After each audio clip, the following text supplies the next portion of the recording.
नमस्कार, आप देख रहे हैं हल्ला बोल टीवी और मैं हूं वेदिका आपके साथ।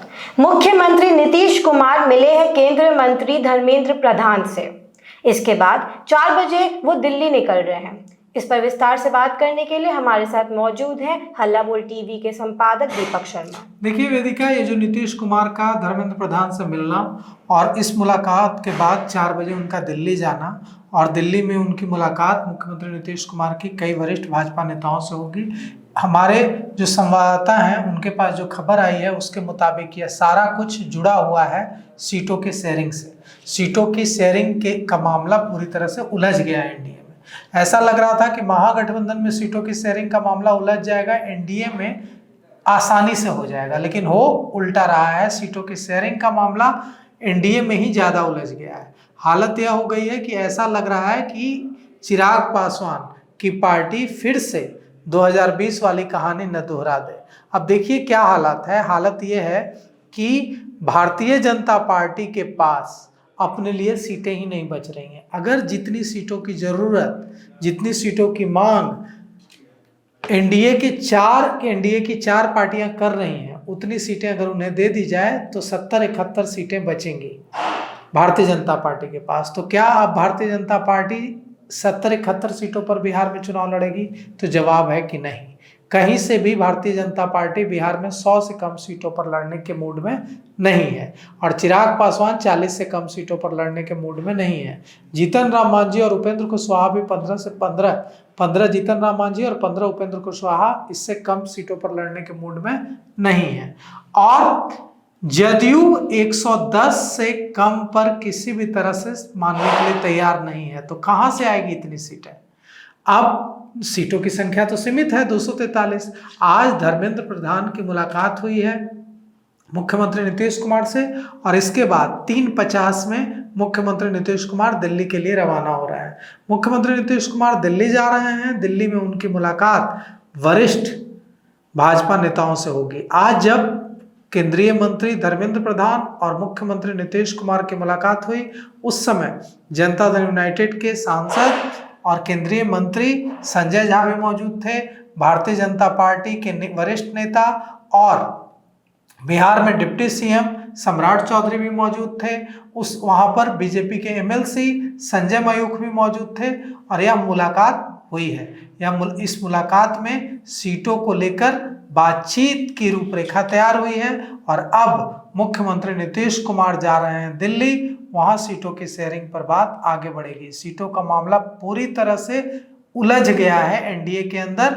ऐसा कोई रास्ता नहीं बनता दिख रहा है जिससे सीटों के बंटवारे पर पांचों पार्टियों में सहमति बन जाएगी। भारतीय जनता पार्टी 100 से कम पर लड़ना नहीं चाहती है, कम से कम 100 सीटें चाहती है। जदयू 110 सीटें चाहती है।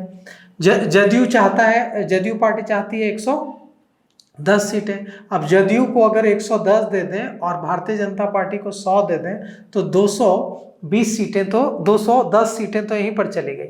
तो 210 सीटें अगर यहीं पर चली गई तो 243 में से 210 सीटें चली गई तो 33 सीटें बचेंगी।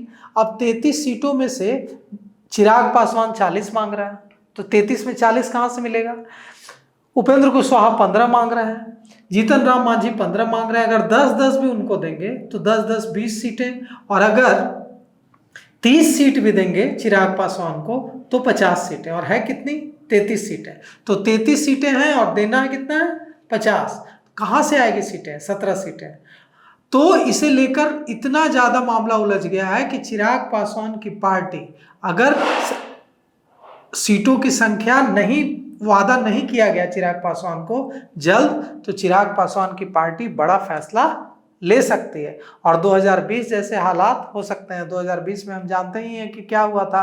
इसी तरह से चिराग पासवान की पार्टी को कम सीटें मिल रही थी और चिराग पासवान की पार्टी एनडीए से बाहर चली गई थी।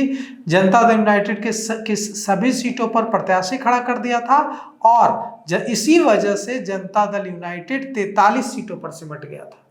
तो फिर से 2020 वाली हालत ना हो, या जदयू भी नहीं चाहेगा और चिराग पासवान भी नहीं चाहेंगे, क्योंकि चिराग पासवान ने भले ही जनता दल यूनाइटेड को, जो बिहार की सबसे मजबूत पार्टी थी, उसको 43 सीटों पर वाली पार्टी बना दिया था, लेकिन खुद भी मात्र एक सीट जीत पाए थे और वो भी विधायक अब उनके साथ नहीं है। तो मतलब विधानसभा में चिराग पासवान के सदस्यों की संख्या 0 है। तो ऐसी स्थिति चिराग पासवान भी नहीं चाहेंगे। तो एनडीए में पूरा घमासान मच गया है और महागठबंधन से कई घमासान महागठबंधन में भी है, लेकिन महागठबंधन से कई गुना ज्यादा घमासान एनडीए में मचा हुआ है। और नीतीश कुमार आज जा रहे हैं दिल्ली 350 में, उनकी मुलाकात बीजेपी के वरिष्ठ नेताओं से होगी और इसमें देखिए क्या कुछ सॉल्यूशन निकलकर सामने आता है। सर, ये जो दिल्ली में बैठक होने वाली है, इस चर्चा का विषय तो सीट शेयरिंग पर होगा और उस पे सोल्यूशन निकलेगा। इसके अलावा इस बैठक में और क्या बात होने की संभावना है? चुनाव पर ही बात होगी। सीट शेयरिंग, चुनाव प्रचार, रणनीति क्या होगी, कैसे लोगों को अपने साथ ज्यादा एंटी इनकम्बेंसी का कैसे सामना किया जाएगा, क्योंकि जब कोई भी गठबंधन इतने समय तक लगातार सत्ता में रहता है तो जनता में एंटी इनकम्बेंसी होनी ही होनी है, स्वाभाविक है। तो एंटी इनकम्बेंसी से कैसे निपटना है, कैसे सारी एनडीए के सभी 5 पार्टियों को एक साथ मिलकर एकजुट होकर रहना है, जो आपस में जो मनमुटाव की स्थिति है वो बाहर न दिखे, सतह पर ना आने लगे चीजें, इन सब चीजों पर चर्चा होगी। अभी देखिए चुनाव अभियान चल रहा है एनडीए का, कई विधानसभा क्षेत्रों में जा चुके हैं एनडीए के सभी दलों के नेता और बैठकें कर चुके हैं, कार्यकर्ताओं से संबोधित कर चुके हैं। तो यह काम और आगे बढ़ेगा, लेकिन कुल मिलाकर सबसे ज्यादा जिस पर चर्चा होगी वह चर्चा इस पर होगी कि सीटों का जो बंटवारा फंस गया उसे कैसे सुलझाया जाए। तो जहाँ 4 बर्तन रहेंगे वहां पे तो आवाज आएगी ही, वो तो बजेंगे ही, और यहाँ तो 5 बर्तन है। तो इस खबर के लिए इतना ही। आगे की बड़ी खबरों के लिए हमारे साथ हल्ला बोल टीवी पर जुड़े रहें। धन्यवाद।